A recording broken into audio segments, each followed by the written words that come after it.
The Family Experiment by Polonium Poisoning, Part 2. George isn't dead. To this day, he is still in a coma, living like a vegetable, which is much worse. It would have been merciful if he died, but he didn't. There's chances he's enduring all these years, still conscious. After this major incident, we wanted to shut down the experiment and free the remaining subjects. The whole team wrote a manifesto containing details of the horrifying events so far, but it only made the bigwigs want to keep the experiment going more. They were very interested in the results. Monsters. And I, for one, am a monster by association. I stayed. My career would be ruined if they released information about my participation in this unethical project, and I was too deep into this not to see it through to the end. Day 80. It's fascinating to see how humans deal with mourning. Most of us need to be left alone 90% of the time we spend grieving, but the 10% of interacting with other people and feeling their support is crucial. Without it, you fall apart. George wasn't dead, but everyone could comprehend he might as well be. There was no optimism with his recovery, and the overwhelming feeling of hopelessness tore the family apart. Maya locked herself up even more. She spent the whole time keeping her mind busy and active, mostly reading. She used to play the piano ever since she was a little girl, but we purposefully didn't put a piano in the house. She started to compose songs using a website that emulated a piano. Back then, smartphones weren't common, so the subjects didn't have phones, only computers. I smiled. She was strong and resourceful. It pained me to know that she was never leaving this place alive. How long do you intend to keep us here? 6 months? 1 year? Sandra's words stuck on me, because I couldn't tell her an answer I knew by heart. This is the cruelest part of our experiment. There's nothing to look forward to. We're keeping you here forever, until every last one of you dies. Day 83. Ray just punched and smashed all his handiwork. The food will be very scarce next month. Unfortunately, by destroying the commission pieces, Ray just didn't earn enough money to afford feeding all of his family properly. Normalcy. Day 88. For a while, the remaining subjects tried to behave as a family, but as soon as something didn't go as expected, they exploded in rage and tears. Regis and Sandra physically fought, and Maya had to choke her father with her bare hands until he passed out. "I thought he was going to kill you," she offered to her shaky mother, then locked herself in her room.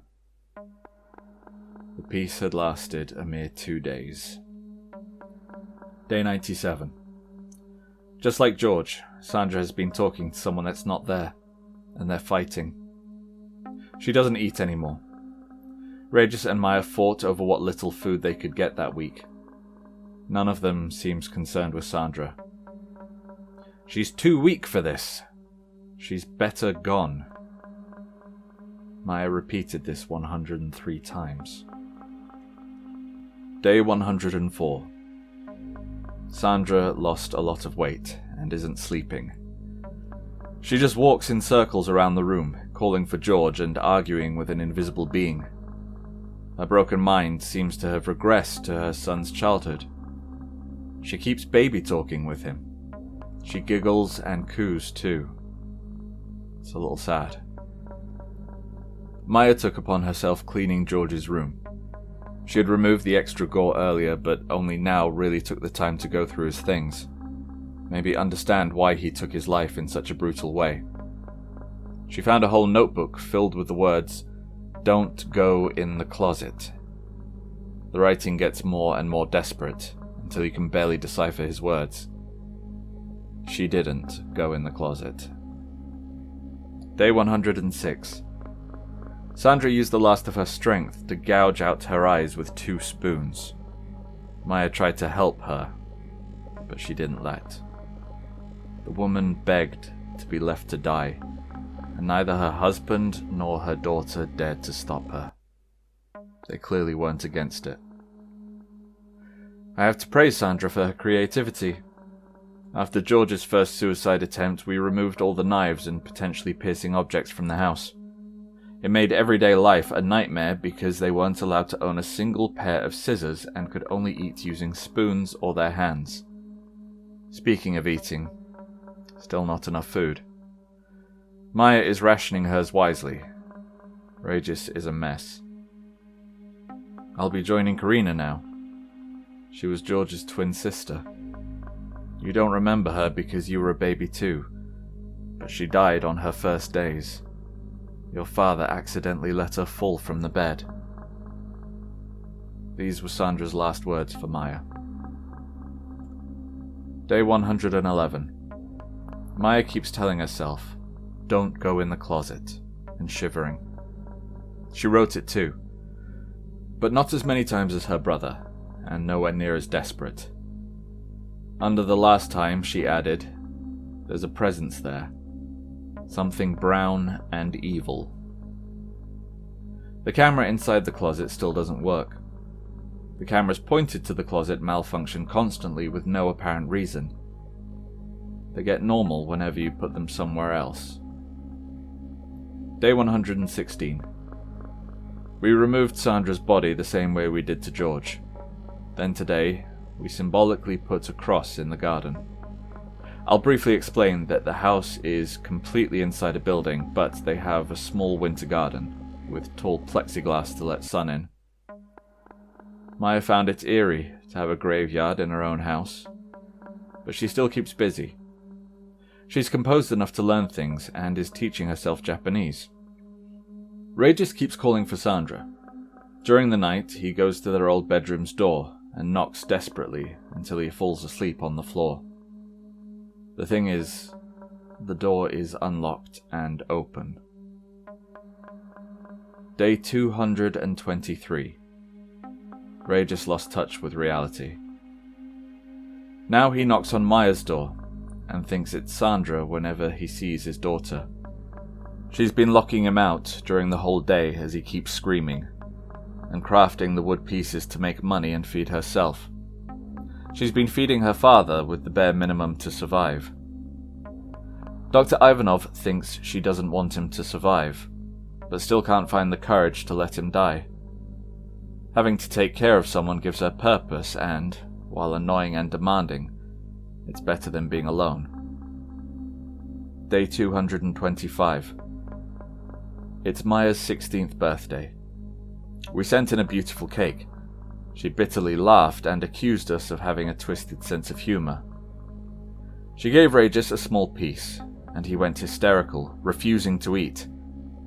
He thinks Maya is dead, and Sandra is delusional. Day 234. Maya was doing well, until today.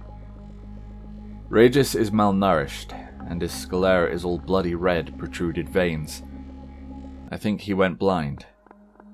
But he still somehow had the strength to free himself from 3 locks and find Maya. She was at George's room, trying to analyze his computer to get some answers about his death. We still don't know how. It all happened in a matter of seconds, like it was some unknown force. Regis broke into the room and tried to force himself on his daughter, still thinking it was his wife. The human in me didn't want to watch. The human in me wanted to interfere. But the sociologist, thirsty for a peek at the darkest of his mind, watched in fascination. Maya was taken by surprise, which gave Regis the upper hand, but in a few seconds she was able to recover. She had been eating and sleeping properly, and we knew she was strong enough to literally squeeze his neck to death, but she didn't do it. She shoved him in the closet and locked it. Day 235. We keep hearing Regis' screams on the closet microphone. It's maddening. He's begging to be killed, and you could hear faint noises of skin and hair being ripped off. Please, please, someone free me from that. Please. Please. Please. Day 236. The screams have stopped after 45 hours. On the first 5 hours, Ray just screamed, "I'll get Dr. Shanton for you. Let me go. Let me go. Or please just kill me. Just kill me. Just kill me. It hurts so much." It was always the same words, growing more desperate every time they were pronounced. For the next few minutes, he could only babble incoherently and cry. Maya locked George's room from the outside, barricaded it, took all the food to her room and locked her door and made a second barricade. She's scared, but trying so hard to focus, so hard. Day 237. I'm a mess. We're not supposed to keep a personal log here, but I need to report it. It's relevant to the experiment. Yesterday, after leaving work, Dr. Ivanov took his life. He had been quite disturbed by Regis' screams. Obviously, we all were, but he was usually the colder one on the team. Today, shortly after hearing the terrible news, I found a brief letter in my pocket. It was signed by him. I used to think of myself as a brilliant man that could comprehend the human mind better than pretty much anyone. Maybe I am, but you know what? Is Joseph Mengele remembered for being a brilliant doctor that brought countless advances to medicine, despite it being thanks to his cruelty and willingness to perform experiments that cause awful suffering? No. He's remembered for being a Nazi. That's what he was, above all. I, too, am in the first place a monster. I hope there's no afterlife, because I fear the punishment for passively watching the human mind fall apart. You were a good man when we met, Melvin. I hope you still find this man inside you. Andre. Day 1028. She's still there. Once again, after Andrei Ivanov's suicide, we researchers begged to end this madness, but the sponsors wouldn't hear of it.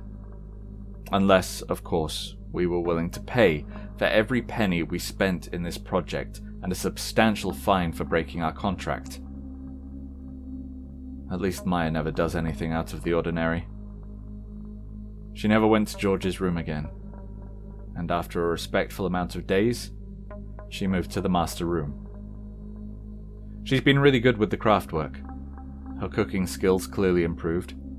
She now knows conversational Japanese and German, and even started working out. It haunts me how strong her will is. If Dr. Ivanov was here, he would joke about wanting to open up her brain to study it. I should feel thankful that my job now consists of watching a young woman living on her own until the end of times. But I can't stop thinking about everything that happened. I close my eyes to sleep and I see George's smashed head. I look at any woman and can perfectly picture her scooping her eyes out. Every day. All the time. Day 1092. Now that Maya is of age, and is working really hard, we decided to make her a nice surprise. She will live on her own forever, so we thought she might as well have a little fun alone. We left a few female pleasure supplies at the grocery room. I swear to God, we weren't trying to be gross or watch her in a creepy way.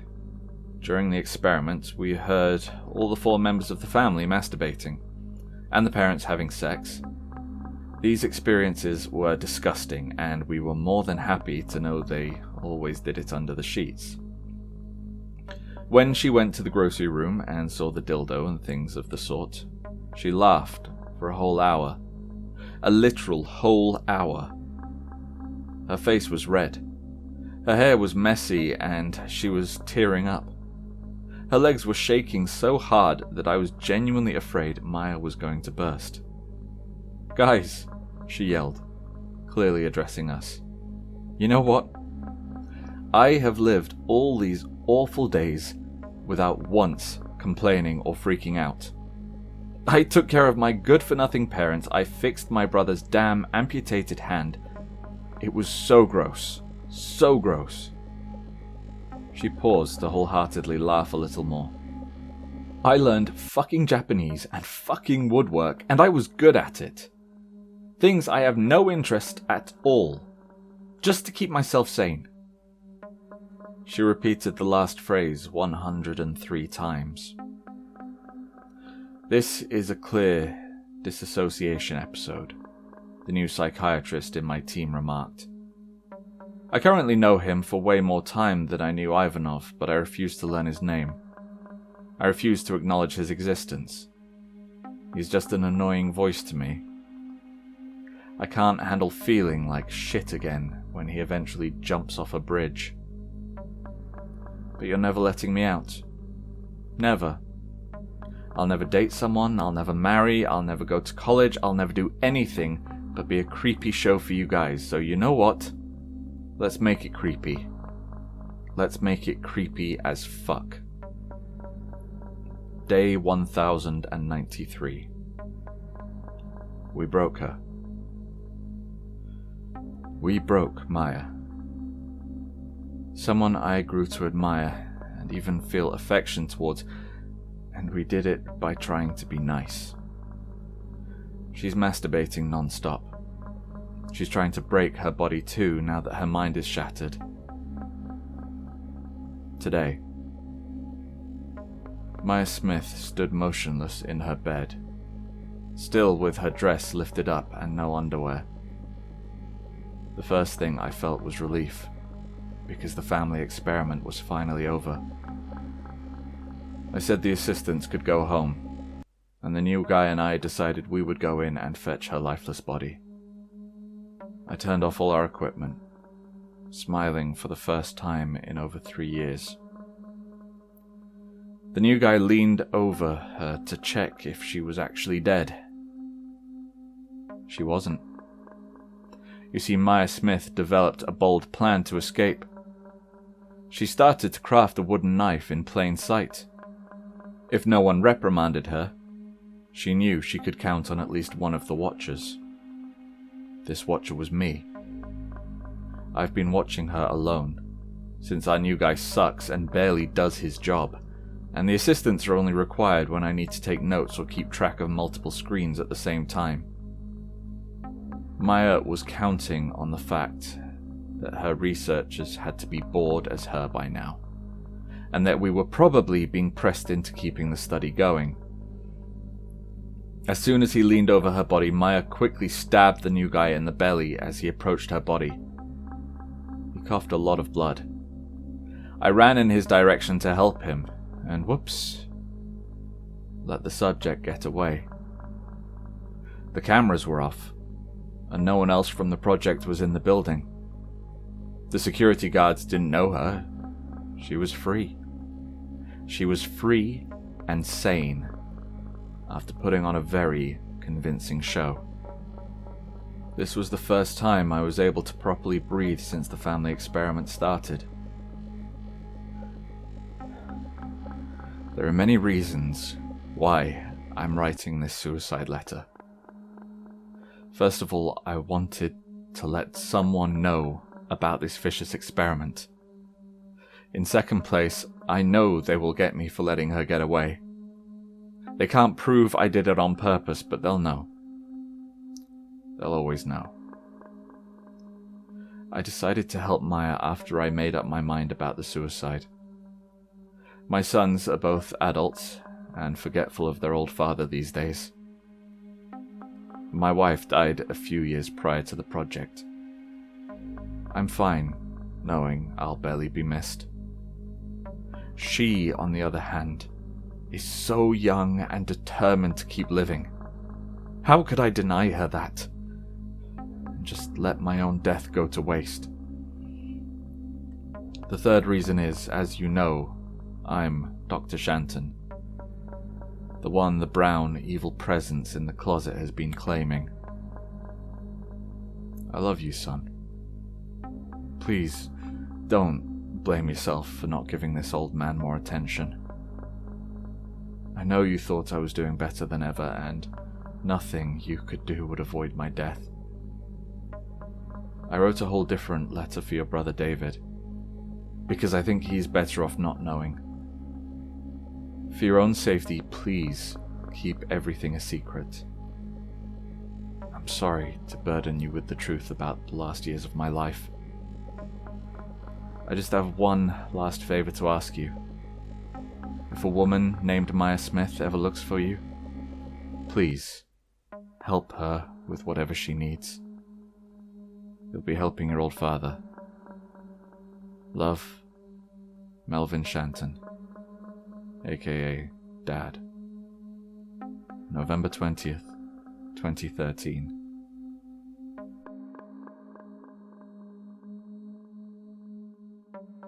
This week, my older brother Saul was diagnosed with terminal cancer. He asked to talk privately to me and decided to tell me his last secret. He got a very different suicide letter from our father back in 2013, entirely transcribed above. I'm David, and I've been married to a woman I love with all my heart since 2015. Her maiden name is Maya Smith.